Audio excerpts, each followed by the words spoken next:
Bank Indonesia di zaman Orde Baru berbeda dengan zaman setelah IMF masuk. Hingga saat ini, kita semua tahu IMF masuk sejak awal reformasi dan sampai sekarang giginya menancap dengan tajam sampai tidak satu pun berani bertindak lain selain dari melaksanakan perintah sabda World Bank dan IMF tersebut. Inilah untungnya bukan orang seperti Bosman yang sontoloyo ini, yang deso, yang otaknya cetek mengelola negara ini. Dari awal saya mengatakan untuk mempermudah ekonomi Indonesia berdaulat, maka paling enak adalah bidang moneter dan fiskal satu suara. Jadi Bank Indonesia akan dijadikan Dirjen Moneter di bawah Kementerian Keuangan. Ini gila ya? Ya iyalah gila. IMF marah, World Bank marah. Ya iyalah, Indonesia nanti dicap anak nakal pastinya. Lalu apa yang dilakukan dengan kendali di bawah satu panji Kementerian Keuangan tersebut? Indonesia kendali atas rupiah, i-rupiah, menerbitkan sovereign wealth fund, printing money berbasis proyek, semua dalam satu komando. Saya suka gaya Narendra Modi, Perdana Menteri India, dengan Menteri Keuangannya, yaitu Arun Jaitley.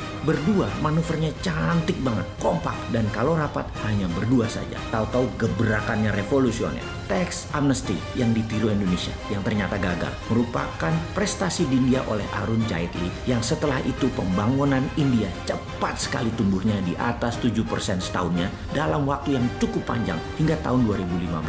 Jadi ketika Trump ingin meriset Federal Reserve, di mana dia akan membuat Federal Reserve di bawah Ministry of Finance, saya tertawa dalam hati karena kegilaan kita ternyata diikuti oleh Trump. GR ya saya? Ya iyalah. Di awal saya berpikir mengendalikan bank sentral akan ditentang banyak negara. Ternyata negara motherfucker biang kerok keributan Amerika, negara preman, state sponsor terorisme di bawah administrasi Trump akan melakukan hal yang sama.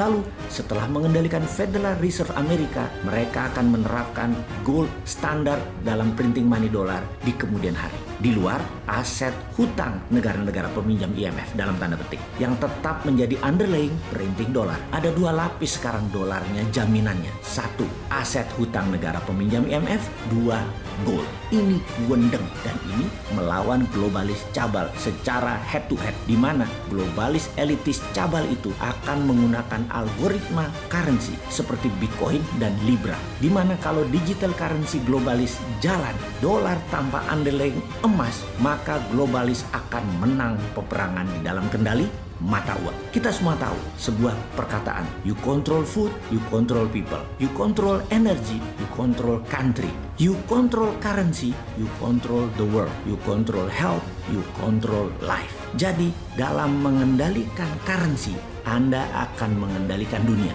Dalam mengendalikan kesehatan, Anda mengendalikan kehidupan manusia. Mulai paham perebutannya sekarang. Benar, control country dan control health. Jadi mengapa dalam video visi 2030 saya mengatakan bahwa nanti mata uang dunia di atas tahun 2030 tidak lebih hanya 10 currency. Itulah mengapa kita mempromosikan i-rupiah dan rupiah berbasis emas sekarang. The time is now. Gregetan banget ketika banyak yang masih nggak paham permainan dunia yang kita Indonesia bisa bermain di tengahnya dan menjadi pemimpin, bukan menjadi follower apa maunya negara besar. Sulit sekali untuk percaya pada kekuatan bangsanya ya. Sulit sekali usulan keempat yang kita usulkan, tiara dari seorang sontoloyo ini diterima. Puluhan sudah saran yang selalu ditambahkan karena jika diberikan semua, kelolotan nggak bisa nelen pejabatnya. Mulai dari SWF, printing money berbasis proyek, TINA ketika bunga bank nol, tiara dedolarisasi dengan i-rupiah adalah bukan hanya untuk membangun ekonomi semata, tetapi membangun 7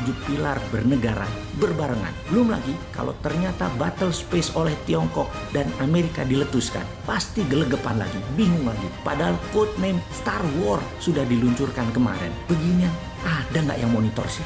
Makanya usulan i-rupiah berani dikerjakan dong. Kita susul mereka di tikungan.